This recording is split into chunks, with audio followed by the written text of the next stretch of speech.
Hello, my name is Benjamin Hart. I'm an American attorney and the managing director of Integrity Legal here in Bangkok, Thailand. As the title of this video suggests, we're discussing regional office setup here in Thailand. And first of all, what are we kind of talking about? In a sense, this is kind of an atypical, it's not an overly common business entity. So a lot of SMEs and things get started over here. Those are standard small companies. Those are just small companies, small businesses set up here in Thailand, kind of akin to C Corp in the United States, for example. Not exactly like an LLC, although I know a lot of people think that way. It's more like an incorporated entity, like I said, a C corporation. A few years ago, Thailand instituted some laws that created things like, for example, the topic of this video, regional offices.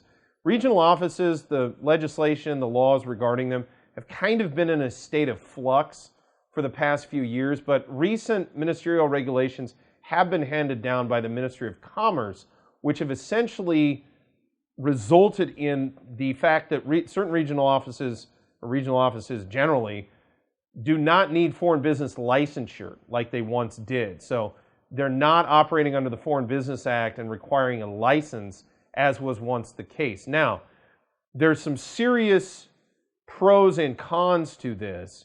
So the first thing one must understand is one of these regional offices, it's not like just a standard company that can kind of do anything. There's sort of allowed scope of business that can be done. So things like consulting, and presumably this is an operation which has, for lack of a better term, sort of tentacles.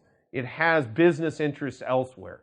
There are other incorporated entities affiliated with this kind of operation that are operating outside of Thailand, elsewhere. So when we say things like, consulting, well, the regional office is consulting one of its other offices, or its other office if it only has one other one. They can act as a sort of an oversight mechanism for different branches of companies. They can do things like personnel training. They can do things like research, like R&D on products. They can coordinate things sort of in a sense, they're almost like an administrative coordinator for a multinational operation in a sense. But one of the big things they cannot do is they can't make any money. They can't make any income in Thailand. They can't really do purchase orders. They can't really buy anything. And they can't really enter into any kind of business arrangements. They're, in a sense, they're very constricted. They have real benefits for different types of operations. And a major benefit is now they don't need a foreign business license, which that could be a major roadblock to folks that wanted to try and set up one of these regional offices. Another requirement, though, which, again, we're not talking about an SME operation. This is very much multinational type of stuff. But there is a requirement that a 5 million baht investment need be made, and 2 million of it has to be put in within the first year. 1 million has to be put in within 6 months.